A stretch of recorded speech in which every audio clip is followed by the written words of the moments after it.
This episode of Creative Control is brought to you by you out there who support the show by going to patreon.com/Creative Control and making a monthly flexible donation. If you'd like to see this show continue on into the future, please offer whatever you can. Go to patreon.com/Creative Control and make a monthly flexible donation to keep this podcast going today.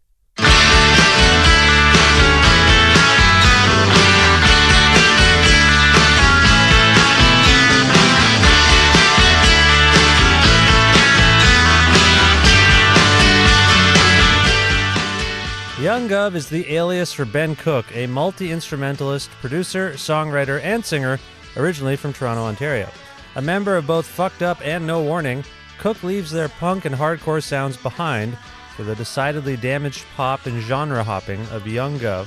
And on August 2nd, 2019, Run for Cover Records released his new album, GUV I. Ben and I recently connected for a chat in a Toronto neighborhood and talked about this new album and his earliest interest in music. The acting he did on TV shows when he was younger, including roles alongside Ryan Gosling, among others. His love for emerging hip-hop, R&B, and mid to late 90s power pop. His view of the future for No Warning, Fucked Up, and Young Guv. And we talked about other things as well. Part of the Entertainment One podcast network, and with the support of listeners like you who are subscribing to this podcast and spreading the word about it, and make flexible monthly donations at patreon.com/Creative Control, plus in-kind support from CFRU 93.3 FM, Pizza Trokadero, The Bookshelf, and Planet Bean Coffee in Guelph, and Grandad's Donuts in Hamilton. This is the 491st episode of Creative Control, featuring the brilliant Ben Cook of Young Guv, with your host, me, Vish Khanna.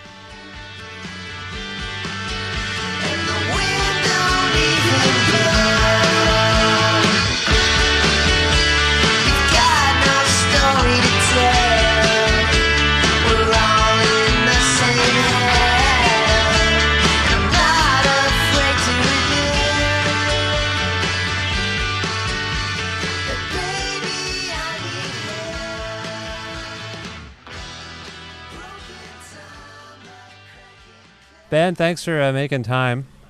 Welcome to my car. Welcome to my ends. Is this where you live? No, this is Riverdale, so I wish I lived here. This is where I'm mixing a record right now in my friend's basement.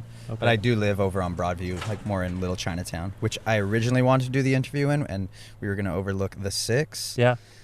Get some vibes up, but thanks for coming here. Now we're in my 2005 Toyota Matrix, which beautiful. I've had since 2008. And it's seen some action. It's a nice car. I like this car. I've never, ever, I don't think, done an interview in my own car. I've never done an interview in a car either, so. Well, how do you feel? Actually, you know what? I probably did an interview for like an old hardcore zine in cars. I feel good. It feels like the old days. It feels like the old days. Yeah. I got child seats in the back. Oh, cute. Love it. Anyway, what record are you mixing, by the way? We're mixing, me and my partner Tony Price, we're mixing a project that we produced by a younger band called Goodbye Honolulu from Toronto. Okay. Yeah, it's sick. Did you produce it? Yeah. Okay. So you do lots of different stuff, and you've been on the show, I think, only once before, maybe more than that. I can't remember as part of Fucked Up, but I've never really talked to you about your own stuff, Young Guv. Mm-hmm. How long have you been Young Guv, roughly? Approximately? I don't know. It was like, I guess as soon as I joined Fucked Up, because Mike gave me the name Young Governor, and then shortly after that, I kind of started to just make music in like my bedroom, and I just called it Young Governor at the time. So I joined Fucked Up maybe like 15 years ago, so I guess it's been around 15 years. 15 years. Yeah. Do you know what, at the time, everybody in Fucked Up had a different nickname. How did you end up with Young Guv or Young Governor? Young Governor, I believe, came from my my fanaticism with the team Manchester City at the time, which I still support. But it was like, it's kind of like a soccer reference, just like kind of a hokey thing. I'm not like super into it, and I'm definitely not into like the, what do you call it, like thug soccer hooligan bullshit. But it's an old hooligan firm or something that surrounds that team. That Mike found, because Mike Finds knows things. a lot of stuff. Yep. So he gave me that name, and I was like, okay, I guess that's my name. Does it? But then you adopt. Okay, so someone ascribes you a name, just like our parents. Our parents probably are the ones who gave us Mike our is names. my parent. Yes. So you have to live up to your name. Apparently, my parents told me my whole life that my name meant great or big. I found out recently when I Googled it, it just means spacious. So do you, I have to live up to being great, big, and spacious. Do you have to live up to Young Guv? To being like a beer drinking, like overweight, violent idiot. Yeah, I guess. I'm trying. I'm really trying. You have to live up to being Ben Cook? What does Ben Cook mean? Does that mean anything? Benjamin? I think the Benjamin might mean king of money. Oh. I've heard. Is there a song about that? Something like that. All about the Benjamin, baby. Okay, so tell the people listening about Young Guv in relation to some of the other stuff. I mentioned Fucked Up. You're also still in No Warning? Yeah. We just played an LA show like 3 days ago. Oh, really? Yeah. Okay. I'm doing... Young Guv has just been kind of like my thing that I do in solitude by myself and just whatever I want, no pressure, just like releasing 7 inches back in the day when people like had labels and they could afford to press little runs of vinyl.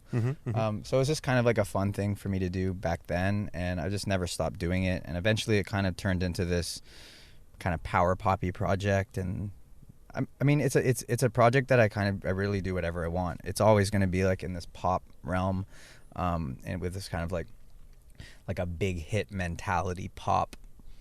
That's melodically speaking, without the kind of like big business corny stuff. But it's kind of a project where I feel like I could do anything I want. You know, I could do a country record or like a funk record or like a weird computer screwed record or something like. But yeah. But in the realm of pop. Yeah. More popular type music. And you've done, for those who don't know, you've worked with people who make pop songs, right? Who go for the radio, who do that kind of stuff, right? Yeah, I really like, I come from like punk and hardcore and kind of that DIY shit. But I really love pop music and like songwriting and just like a lot of corny stuff. So that's what I've really loved doing, kind of in the background to all the other stuff that I've been doing, which is like more aggressive. And you say corny as though like a guilty pleasure kind of crept into your voice, but you don't really think it's corny. You like it. I love it. But you acknowledge that it might be corny. I guess on some people's, some people might think it was corny. Like I'm comparing it to where I came from. Yeah, the hardcore stuff. Yeah, the hardcore stuff, or like, more like obscure shit and stuff like that. So it's like, I don't know. I do like stuff that's popular and kind of like has this crazy power behind it. Power and reach. Yeah. Okay. So who got you into pop music per se in terms of an artist? Like, what do you remember when you?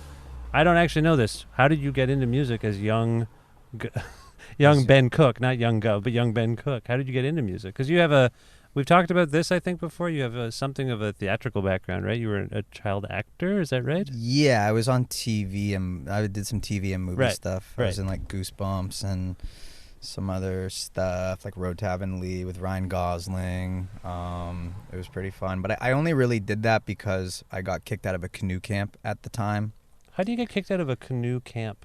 I capsized someone else's canoe like too many times. On purpose? Yeah. It was boring. Horseplay? Yeah, we were at the Harborfront Pond, which is a foot of water. Right. Why am I canoeing in a foot of water when I could be canoeing in a lake and just like. So you were just upset. I was just bored. It was just like a camp that my mom had. She was a single mom, so I had to do something with her crazy. This was in the summer or kid. something. Yeah. Yeah. Right. So I ended up in an acting camp, which was the next best thing for me because I used to make like homemade music videos when I was really young, and then that kind of. I got an audition, and that was I started to make money, which because my mom was never able to really fund my music stuff. So once I started to make a bit of money with acting, I was able to fund as much music as I could, and then I quit acting. So because we associate pop music a little bit with celebrity. A lot of the celebrities are actors. It feels like you're in that realm. You have been in that realm. You've done TV productions. There's been money involved. does that speak to your interest in reaching a wider audience with the stuff you make and do? Like, because, you know, Fucked Up is among the more popular underground bands. I think of it, you know, people know the band. Mm-hmm. It's not just in obscurity, you know, the way, I mean, it started that way, I guess. So, I don't know. Everyone wants to succeed at what they do, so I'm not questioning this, but you have more entry points into that world of popular culture, if you want to call it that, than most people I know. Yeah. Who are in hardcore bands. Yeah, I don't really care to be reaching a ton of people, more so that it interests me that this kind of music has the power to do so. Yeah. It's not really like I'm not being like, oh, I gotta be like on the radio or do all this stuff. It's just more on like a musical level. Like it just resonates with me for some reason. It's probably because the first thing, you know, the first records I heard were the Beatles and like probably really corny 80s music or something my mom or my aunt were playing. Like, and that's Rick still Astley. with you. Yeah. That's still with you. Like when you make Young Guv music, sometimes it reminds me of the things you just said. Yeah, I hate that sometimes. You hate it? Well, sometimes you hate things you make. Yeah. So yeah. Because it sounds to me like, unlike some of the bands you're in, Young Guv is pure self-expression. So when you say you hate it, you're hating a part of yourself. Oh, for sure. Yeah, because sometimes you want to just be like, I want to be that guy that makes that really cool, like dark, cool track, or it's like that has like all that cool attitude or something like that, and like, or just something a little cooler than just like dumbass pop stuff. But you know, you have some contempt for the Young Guv aesthetic. And I think everybody does. Yeah, everyone doesn't. Everyone wishes they were doing something else sometimes, but but Young Guv allows you to do whatever you want. Yeah, but I can only do so much because I only have this like weird mind that was created from the Beatles and Rick Astley. Well, okay, first of all, you are excellent at hooks. You're very good at hooks. Mm-hmm. That comes from those worlds that I would never think that the worlds of Rick Astley and the Beatles would necessarily collide. I'm just saying Rick Astley because he just came to me like, I don't know, maybe I'm traumatized by that specific man. This guy has never gone away. Yeah, like that song, I don't know what happened to that song. It seemed to go away, and then now we can't ever give it up. See what I did there? Damn. We're never going to give up that song. I don't get it. I don't understand. Fire. People troll people with the song. I don't understand this legacy. It's amazing, actually. Yeah. I had a keyboard actually, which was the demo thing. When you press the demo, it was a Rick Astley song. So I think that was just like, it was just all downhill from there for me. Like one of the first keyboards you had? The first little keyboard thing. It was like that song. Do you get grief from the hardcore punk people about Young Guv? No, I think at this point hardcore it's changed so much. So it's like everyone kind of expects people to do all different kinds of stuff. So yeah, I mean the music has changed in that regard too. Yeah. And by the way, you know, we're talking about the pop stuff, but I think of you because we've done some work together in a way. Because you used to help at one point curate the Long Winter Festival. I feel like you had a hand in it. Because when I look back at the artists we had, I feel like you found them. The first couple years, I was trying to help, yeah. Yeah, and so you'd go on, I don't know what, SoundCloud, I don't know where you were finding people, but they ended up being some of the best people we ever encountered. Yeah, I felt that the Long Winter, I saw an entry point for myself to help out because you guys could mix it up a little bit at the time, and I was actually I was working with some like rappers and like producers at the time, which was like Harrison and artists, two girls by the name of Bizarre, Claremont II, stuff like that. You would find them on some level. I mean, I'd be like, who booked Claremont? This is amazing. Who booked Bizarre? Oh, Ben did that. And I thought that was interesting. Like, you have your ear to the ground on some level, and you have a real affinity for hip-hop, R&B, soul kind of music. Is that fair? Because we've been talking. Guess, yeah. I'm just trying to save you from the Rick Astley conversation earlier. Yeah, there's definitely more than Rick Astley. Like the first music I liked was rap and hip hop, and then my best friend put a guitar in my hand, taught me one song, some Nirvana song, and then I was Which Nirvana song? I like Nirvana. I think it was either Smells Like Teen Spirit or Lithium. Something from Nevermind. Yeah, it was early days. It was a Lithium track. Okay. Or is it Nevermind track? Nevermind track. Okay. And then I was like, wow, this is easy, dude. Like, I am in. And then I completely changed my vibe. I grew my hair, and I was a rocker at that point. This is after the acting camp and the acting No, this stuff? is before the acting. Before the acting, you Yeah. pick up a guitar. Yeah. And it's just on a whim. Someone hands you a guitar, and you're like, I can do this. Yeah, my friend brought over a Seagull acoustic guitar, still one of my favorite brands. I have one of those. It's so nice. They're nice, Cheap. actually. They're cheap, and they play well. They're incredible, and they smell good. I don't think mine smells like anything. I bet you yours smells exactly like mine does, Oh, as I still have okay. it. It's a very specific smell of I actually smelled one in L.A., like last week in a Guitar Center. I was like, wow, this smells You're like... just smelling Seagull guitars wherever you go? That's weird. That's a little odd, Ben. Okay, well, next time you're at my house, I'll... it's a beautiful memory. No, it's fine. I like those guitars. Okay, so you just start playing this song, and that's how you get into music, basically? Like, Yeah. You think you can... You realize it's accessible. That's the beauty of punk, too, by the way. Yeah. You're like, oh, I can do this. Exactly. Okay. And then that kind of like, I got into that three chord pop punk through like by the Ramones and stuff like that. And I was like, I'm really into really easy music to make. And then I just stayed in really easy music to make world. On Forever. guitar. Yeah. You're a multi-instrumentalist by this point, yes? Or do you... I can play stuff, but I wouldn't call myself a drummer or a piano player. You have players on the Young Guv albums that we're going to talk about, or the album? Yeah, a lot of players, a lot of good homies, Okay. a lot of people who I've been playing with since I was 15, 16 years Oh, old. okay. I'm in my mid-30s now, so all these people who have always been just my best friends, basically. And they all happen to be kind of like session musician-esque type people now, so... Yeah, I guess because it's a solo thing, I ascribe most of the sounds I hear and lyrics and singing to you. But you're saying it's a collaborative effort. I mean, this is your vision. Yeah, I mean, if I can't play something and someone can play it better and they happen to be my friend, and I have, a budget to bless the homies with, then they're definitely going to be involved for sure. Yeah, and half the record I wrote with my writing partner Matt, who goes by the name of James Matthew 7 now, who has his own project that I help him out in the same way. Pop? Kind of like a collect. Also No, pop? his is like a little bit more kind of like a bit more on like psychedelic, like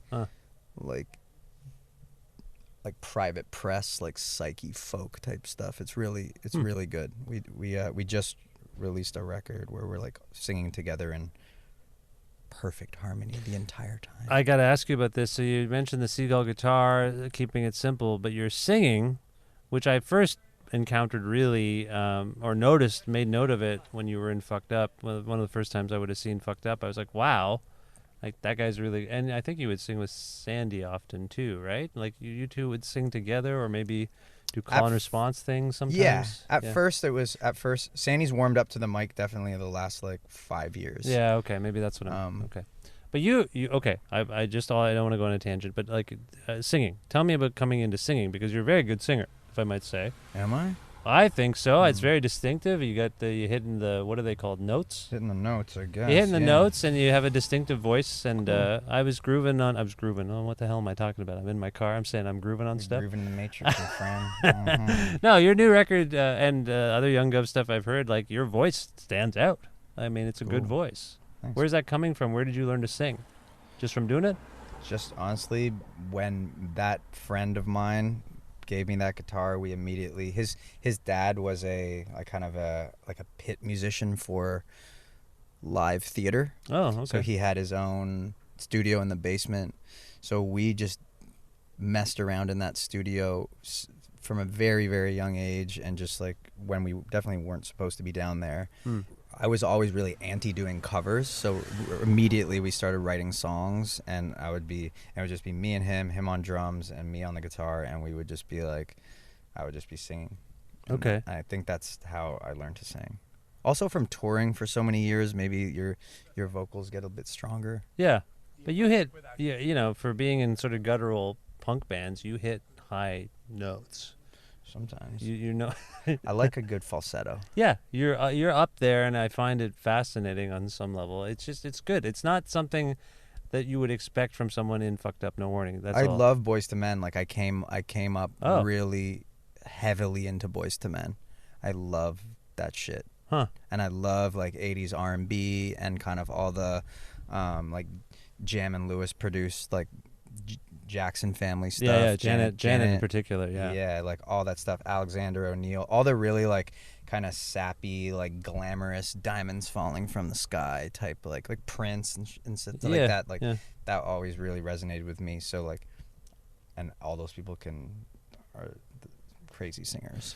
We were talking a little bit about self-loathing earlier, and I was trying to think about the Young Guv world from a lyrical point of view, and how often you sing of they're a kind of love song, often warning people about getting involved with you, I find, or like maybe like you're spying on people. There's like a voyeuristic aspect to it, like you're observing them, and it's got a weird tinge of weirdness. Do you know what I'm talking about? Yeah, I guess it is a lot from just people watching. Like people watching, and definitely not like, spying on anyone. No, I wasn't saying you're a peeping Tom or anything, but it does seem like observational. I think we all are peeping Toms a little bit. Well, these days, how can we not be? Yeah, that's what we are. Yeah, that's what we are. That's what all this right now. Social media stuff really is, really. It's exactly. Just looking at what everyone's doing all the time. But no, you've got a thing where it feels that way. Like are they relationship songs per se, would you say? Particularly this, let's talk about, is it called GUV I? Mm-hmm. It seems to me that you're a lonely guy, but you're also a little worried about getting involved in a relationship for the sake of the other person.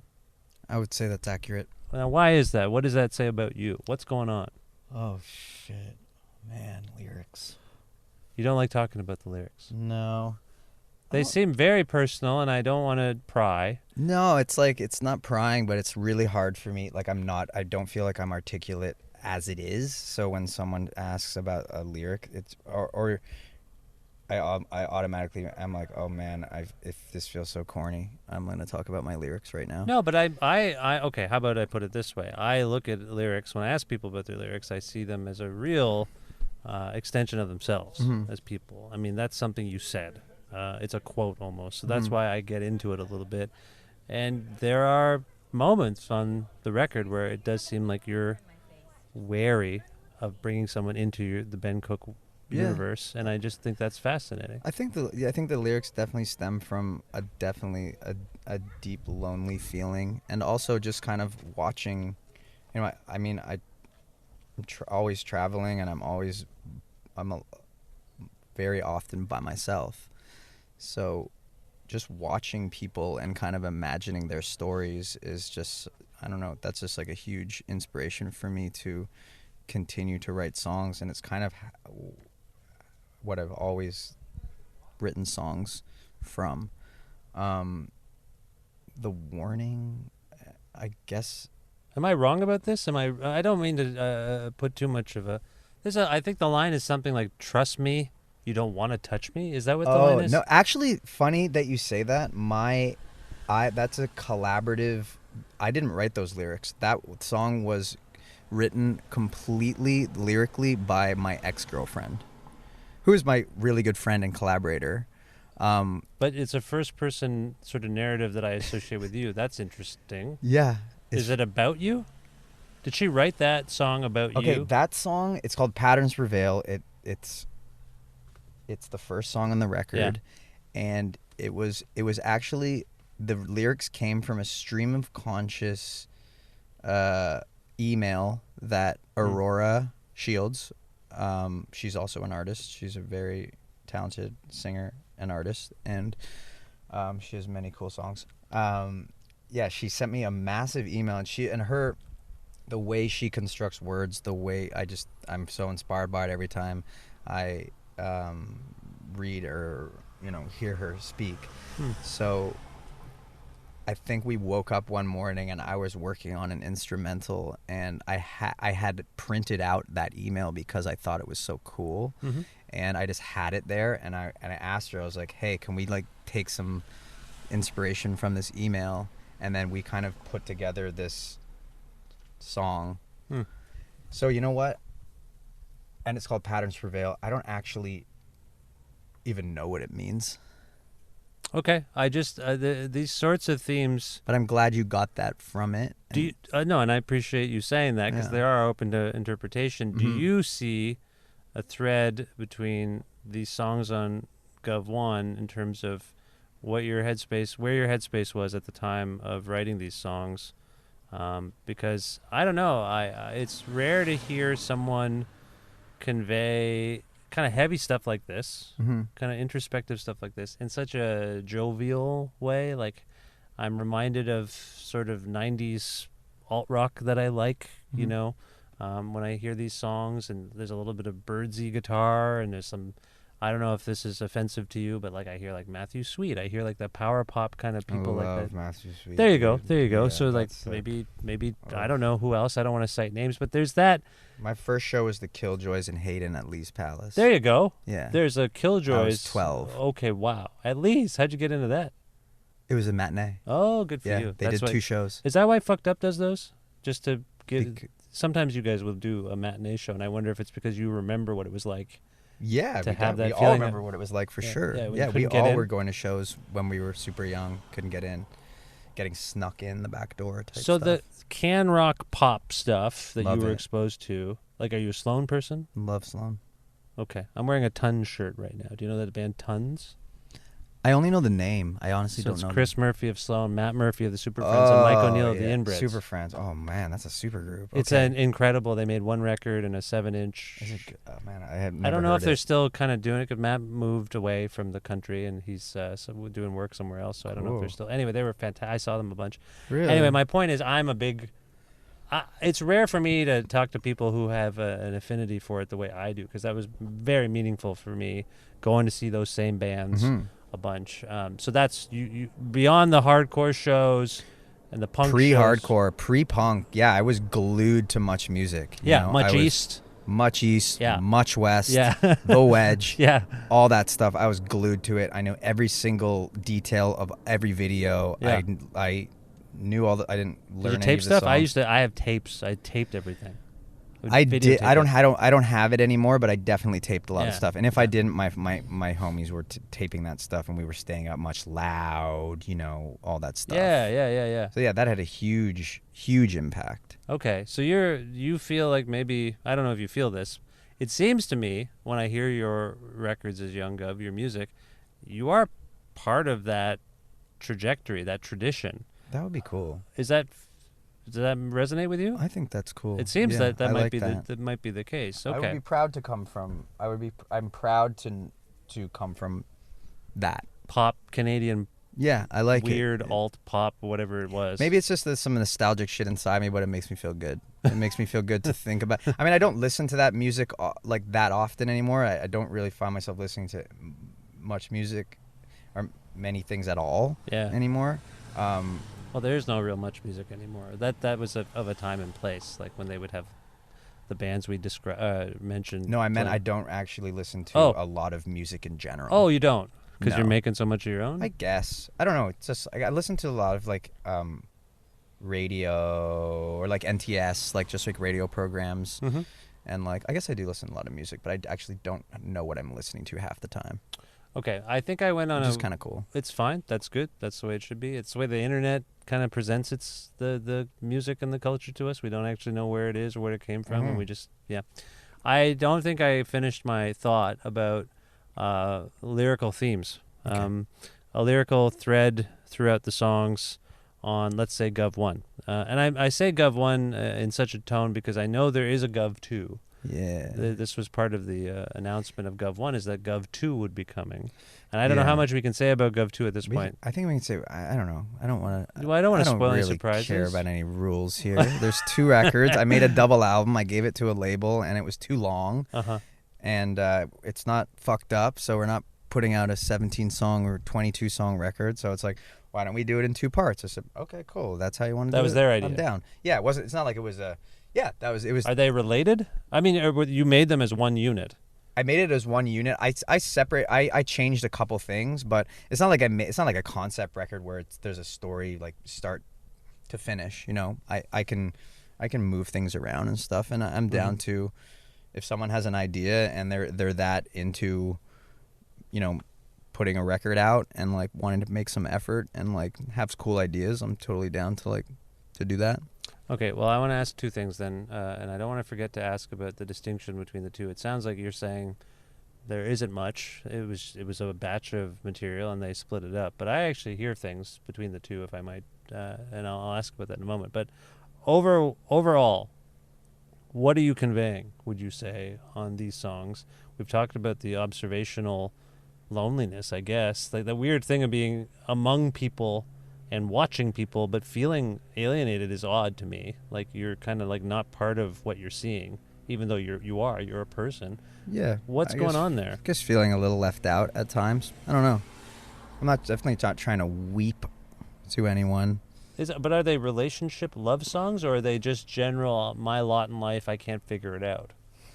I don't know yet. It's still so fresh. I don't know. I haven't really like it's hard to I make so much music that it's hard to understand what it is until years later sometimes. Okay. I know what I was going through at the time. I was definitely going through some intense relationship stuff. Right. And it was the first time I had moved away from Toronto. I was producing a band called Terror in New Jersey, and I ended up in a sublet in Brooklyn, and I thought it was going to be a couple weeks, and I just didn't end up leaving. And I just made everything in that space, and I kind of avoided a lot of people. I didn't know a lot of people at that summer, and yeah. That's got to be weird to be in one of the most populous cities in the world and not really leave a sublet apartment, just on your own doing stuff. I did leave, but I wasn't, I didn't have I didn't have a huge social circle, and I kept it that way, and I wanted to, and a lot of the times I actually didn't leave for a couple weeks because it was so hot, and it was the first time I'd experienced a New York summer like that, which is just like a different type of heat. So last summer was this? It was last summer. Yeah. Okay. But okay. yeah, I mean, even just like, being in a new place and walking around and taking it all in, or even just riding the subway. You know what I mean? Yeah. It's just like, it's a really beautiful thing, and it can be so inspiring just to get out of your neighborhood or your apartment that you've lived in forever. It's like, I can't believe I've never done it.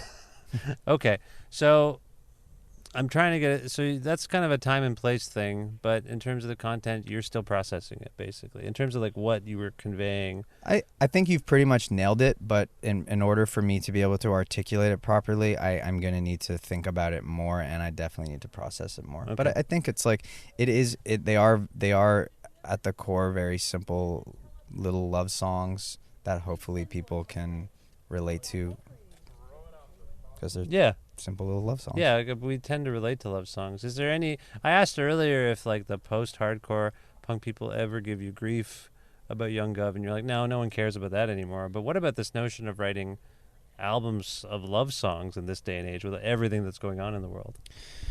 I don't know. I think love is something that is just getting lost. Yeah? Lost. Maybe. We don't talk about it enough? No. Love songs have been... We don't feel it enough. Maybe we don't think about it enough. We're thinking about so much shit. There's so much shit that we're like talking about and like over talking about, or like, I mean, it's cool, have these discussions and stuff, but at the end of the day, it's like, what do we have? Because you follow some popular trends in pop music, do you have a kind of overarching sense of what's kind of popping in pop music right now? I have no idea. Because it was for a while that hip hop was very dominant. Now I feel like there's all these mutated pop forms that I can't quite... I think like top 40 hip hop's like definitely the new pop. Like that's... sure. I mean, if we're going to talk about it like that. I mean, in the studio, they just started to play the brand new Ed Sheeran, and I made them turn it off. Right. So it's like that kind of shit. Right. That seems to be the thing. That's not my stuff. That's not your thing. No, you make a kind of... Just so we're clear here, for those who haven't heard these new songs, like the pop you make is quite damaged on some level. It's damaged pop on some level, isn't it? Sick. I like that. Isn't it? Yeah. Like it's a distorted, kind of messed up version of very infectious music, which I think again calls back to some of the sludgier. There was this weird thing in the 90s in particular where people were monkeying with the pop, like the Beatles pop formula, and making it loud and corrosive. And yours is maybe not corrosive, but loud anyway. Definitely loud. Yours is like catchy. Like I said, there's like a birdsy guitar and stuff like that. Is there a 12-string guitar? There's lots of 12-string on it. Yeah. So anyway, but it's all sounds kind of messed up. Like it's a little unsettling on one hand as well, even though it's catchy and fun. Yeah, I mean, those songs could have been glossed up in the studio, but we kept it very quick and very like. I mean, I made so many songs for this whole. Originally, it was like a 20-song album, so I had to be quick, and it was all like one take and all that stuff. So, and I intentionally didn't. I intentionally mixed it with people that would get that. Yeah. Not be like. I mean, the glossiest song is probably mixed by Alex Gamble, who did most of the last Fucked Up record. Oh, okay. Which isn't like super glossy record, but. It has glossier elements than maybe other aspects of that band's catalog. For sure. Yeah. There's like more like electronic and synthesized kind of things that you associate with more of a cleaner kind of signal path. He killed it. Like, I love Alex. Alex is an amazing mixer and engineer. Okay. But he only mixed one record or one song on these records. I see. Okay. Now, the two records you said earlier are of a whole expression, like you were going to make it as one thing. Are there different voices on the second one? Like there does seem to me, to me anyway, there seem to be two distinct personalities between the two records on some level. Like when there's some different. I kind of stacked the first one with a lot of the more kind of like louder, like guitar rock stuff that you're talking about. And then definitely the second one is more of the, I wouldn't say it's weirder. It's like, more acoustic, actually. More acoustic, and there's definitely more like drum machines on the second one. Yeah. And there's a little bit more like new wave stuff and a little bit more of the synth stuff that I've done in the past. So I kind of... I wanted to make the second one a little bit different. And do you relinquish some of the lead vocals a bit more on the second one? Like I feel like I hear other people singing lead parts more than I do. Yep, Aurora, who we actually talked about, she does a lot of all the female stuff is her, and I'm actually singing in falsetto a lot more. So that's me. Okay. Mm-hmm. Okay, so it's a whole. Really, we're getting GUV 1. When GUV 2 comes out, you're going to be like, oh, well, these things are clearly from the same kind of era. But I can't help but hear distinctions. I just think that's interesting in itself. 'Cause it's interesting to me that you say, it could have just been one thing. Mm-hmm. I mean, it really seems like two different things to me. That's cool. Is that okay? Yeah. Is that all right that I think that? That's cool. Is that probably your label would like that too, because they really wanted to do two things. Yeah, they wanted to separate that so we can sell some numbers, man. Okay, so what's sort of next for you after these come out? I'm just curious that you say you make lots of different music. I just saw Fucked Up play as we're speaking at the Hillside Festival. By the way, was that an okay set for you guys? I didn't know what was going on. I left for a bit and then I came back and Mike wasn't on stage. Was everything cool? Yeah, we actually, the other shoe, that was the first time in maybe over 10 years that we totally fucked it up. Like it was like, we were Sandy. I don't know if you were there when that guy lit the big joint on the side of the stage and passed it to Sandy and I and Damien. So we got really high on our side. I did see that. Yeah. Sandy and the guy got super high on our side, and then Mike and Josh were just completely in another part of the song. And we were in another part of the song, so it took us 2 minutes of playing crazy noise and just jumbled stuff to finally figure out where we were. And then I think Mike just dipped for the encore. Yeah, something happened, and I came back. Like I just went to get. I forget what I was doing. I was working, kind of doing stuff at the festival, so I was going to look at something. Came back, and then I was like, "What the hell? I've never seen Fucked Up without Mike on stage." So that was even it was a song and then. Damien. Sometimes we dip for encores because encores are. I mean, the crowd was chanting for an encore, but encores, traditionally are these corny ass things that people do, whatever. So like by that point, we're just like, we can do an encore and maybe not take it so seriously. Yeah. And like whoever wants to go up for the encore can go. Yeah, Whoever I wants feel like to- I've seen shows where Josh doesn't go back or you don't go back sometimes here and there. I've definitely skipped a few encores in my life. Okay, so everything but the touring is going well. You made a point. The label didn't want to do like a Dose Your Dreams type double album. Mm-hmm. What did you make of the scale of that album? I haven't talked to you about that. Of Dose Dose Your Your Dreams? Dreams, yeah. Because yours is split up into two for palatability more than anything else, I guess. Yeah, it's like, I guess. Also, it's like, Fucked Up is a very established unit. Yes. I mean, and Fucked Up's known for these epic, monstrous albums that tell a story beginning to end, and maybe people can't digest 20 Young Guv songs in a row. I don't know. But you were pleased with how I can't tell how Dose Your Dreams was received. Like as we're sitting here, Received like by just the like public? people, yeah. Oh, I have no idea. Okay. But you were happy, like you thought, yeah, we did it. We I mean, that record, we were, most of us, that was the first record that a few of us weren't barely involved in. Right. So a lot of it was a surprise to me. I mean, I sang a bunch on it, I guess, but it was the first time Mike, and I guess Jonah as well, obviously, had kind of really just made something themselves. Yeah.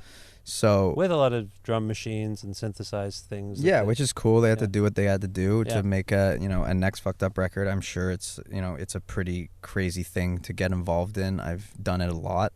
So when I heard it, it was really the first time. Oh, interesting. Yeah. Okay. I mean, I'd heard things that I played on or sang on, but how it was received, I have no idea. But Fucked Up is like, it's just like, I feel like it just keeps rolling in a way. You know what I mean? Yep. It's not like, our shows, the people at the shows are less or like more or whatever. It's like this very solid family vibe, I guess you would say. Just like of weirdos who just keep coming out, and I don't know. That's cool. I wonder if the experience of making this record in the way it was made, like you say, with people kind of coming and going, like regular band members coming and going, lots of special guests too. I wonder if this will lead to maybe something more in the vein of what you started out as or I mean, I know you're late to the band as well, but like maybe this will be like, why don't we strip it down, so to speak, and get back to being, I just wonder, I haven't talked to Mike about this, I just wonder if after all this ambition, every record is bigger than the next. At some point you hear of artists saying, you know what, let's just come back to where we were and see what that's like, because we've tried a whole bunch of other shit. I don't know. I feel that this was the first. I could be wrong, but this was maybe the first time Mike had kind of really experimented in the studio the way he wanted to, and kind of use the the engineer as an instrument in himself almost. Looping a lot of stuff and kind of making an album the way an electronic album would be made. You know what I mean? So I almost feel like he's just getting going in that way, in that studio way. So I'm not really sure we'll ever be back in the rehearsal space cranking out. Oh, I see. 20 songs the way we used to. I see. But who knows? Maybe he'll find a way to incorporate us. Maybe not. Does No Warning work in a different way? I mean, do you guys jam out stuff? No Warnings. I mean, everyone works in a different way than Fucked Up. Well, sure. yes, of course. Hence the band name almost, I would think. But yeah. I mean, do you jam? I get the impression with Young Guv that they're your songs. I don't know how does it work with the people? You mentioned the Young homies. Guv, I usually just record them all at home, and then I replace what really sounds like shit in a proper studio. And I usually keep everything that I record at home except the drums. And if sometimes I'll go into a studio and spend 10 days replacing all this stuff that I did at home, and then only to find that it all sounds too good, and then I'll trash the studio stuff, and I'll just go back to my really shit tracks that I made at my house. Why are you conscious of things sounding too good? When it just sounds too clean, or it's like sounds like Slick. like Indie 88 or Right, whatever. right, Just some, right. like just some whack shit. Yeah. And you want it to have a character, and like, you know, I guess some people call it demoitis. Oh yeah. Where yeah. you are really attached to your demos, and you're like, we need to make it sound like the demo. We need to make it sound like the demo. Like I've worked with. I'm actually mixing in there, and we're listening to the demos and trying to achieve that. And you know, and so I actually went on this record a lot and was just like, instead of just trying to achieve the demos, I'm just going to use the demos and replace the drums. It's weird. I think the demo thing speaks a lot to even like podcast culture or whatever the hell we're going through right now, where people really want the unmediated version of something. They're just, they know that the radio they've heard, you mentioned a schlock rock, I mean a station that I think is just garbage, right? Right. And they just hyper mediate everything, and everything's got to be very precise.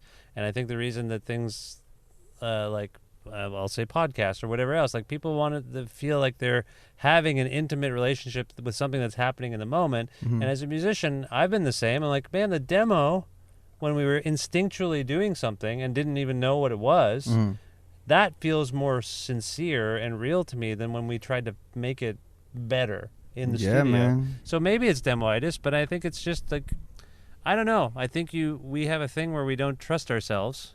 Yes, that too. And then, so we don't trust the initial idea.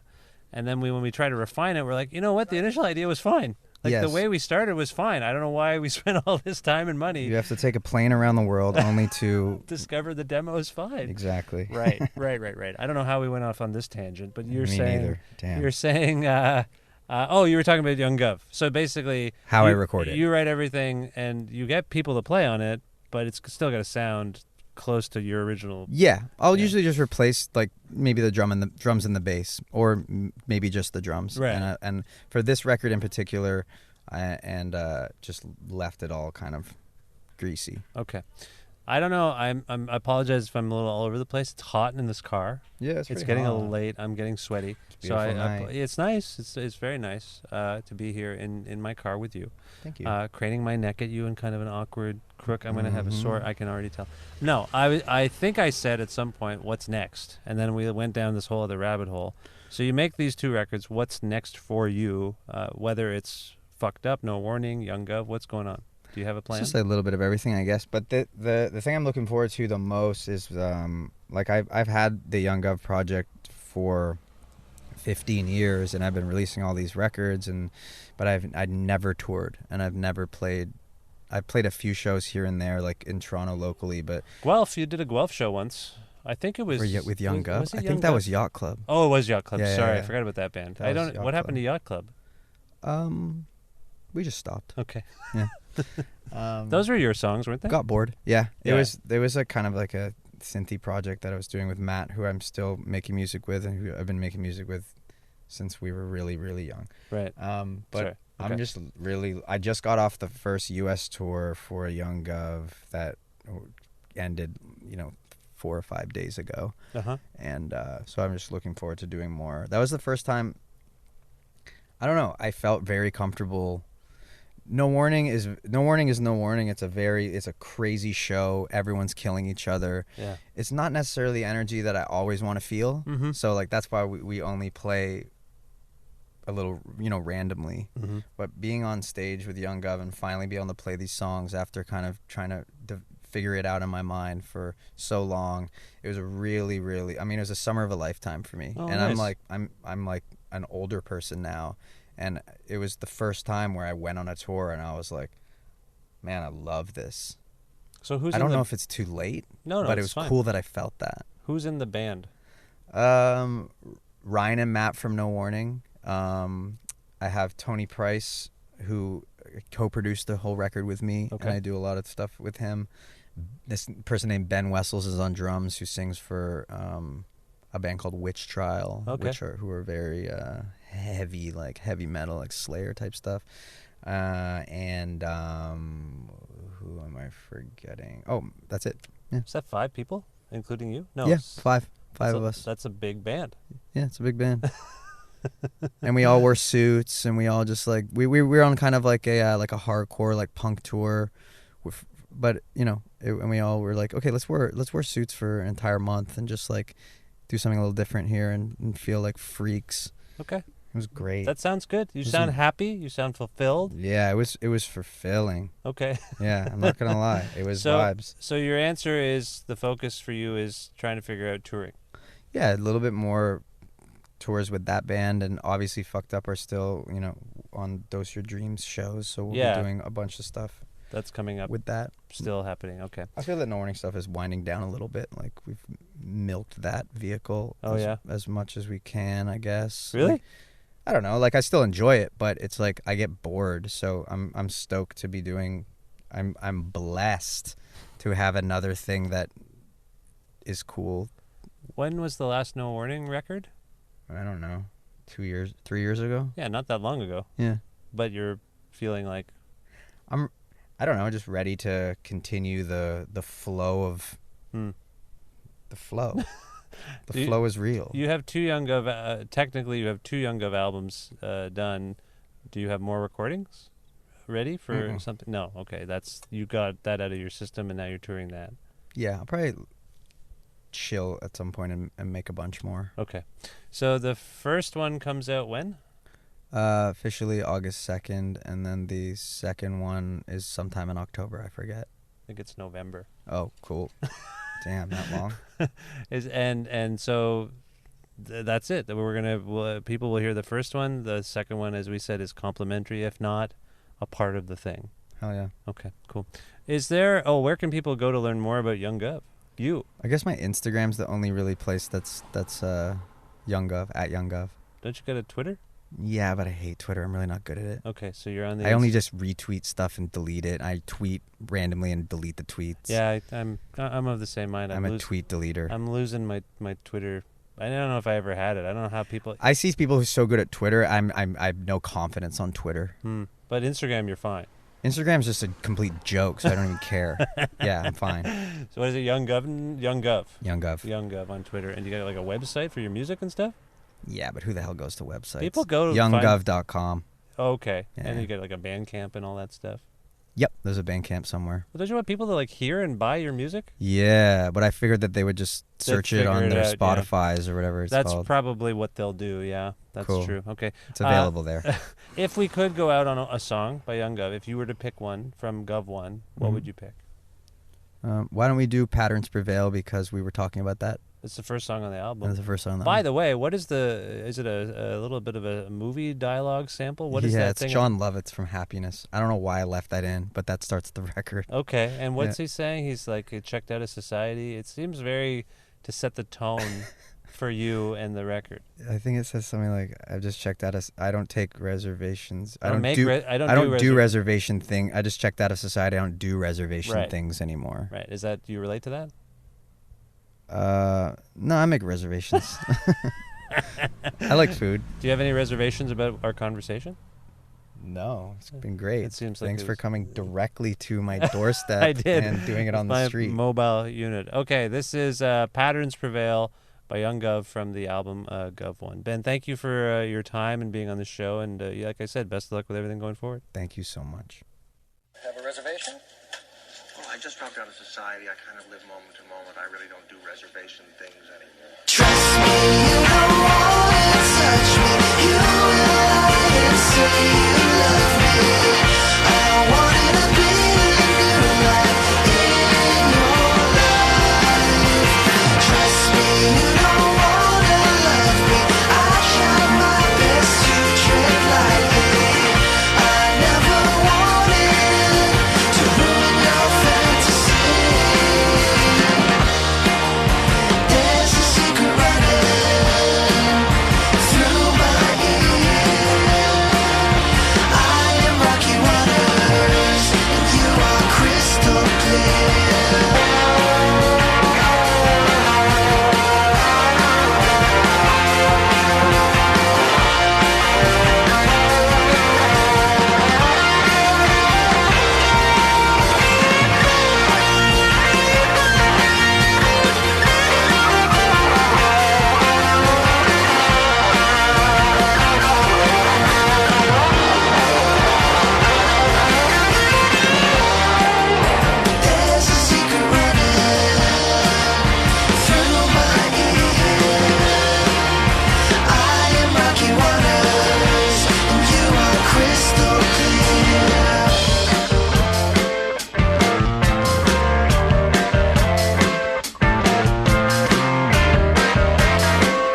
Special thanks again to Ben Cook for being on this, the 491st episode of Creative Control, which is part of the Entertainment One Podcast Network and is available on all iOS and Android platforms, and also on YouTube, Spotify, Audio Boom, these sorts of things as well. If you can't find an episode you're looking for, or if you want to learn more about me and sign up for my regularly scheduled newsletter, please visit my website, vishkhanna.com. You can like Creative Control on Facebook, follow us on Twitter at Vish Creative, or follow me directly at Vishkhanna. You can also listen to a radio show version of Creative Control on Wednesdays at noon Eastern Standard Time around the world at CFRU.ca or on an actual radio at 93.3 FM if you're in or near Guelph. Also, please visit patreon.com/Creative Control to make a flexible monthly donation to keep this podcast going. Thanks again to all of you who do this, and if you're not doing it, please consider going to patreon.com/Creative Control and doing that if you can. Thanks again to Pizza Trokadero, The Bookshelf, and Planet Bean Coffee in Guelph, and Grandad's Donuts in Hamilton for their in-kind support for this show. Thanks as always to Jim Guthrie for letting me use an instrumental version of his song, The Rest Is Yet to Come, to end this show each week. Go to jimguthrie.org to learn more about Jim. And thank you very much for listening to this podcast and subscribing to it and telling your friends about it. It all helps. And I will talk to you very, very soon. Goodbye for now.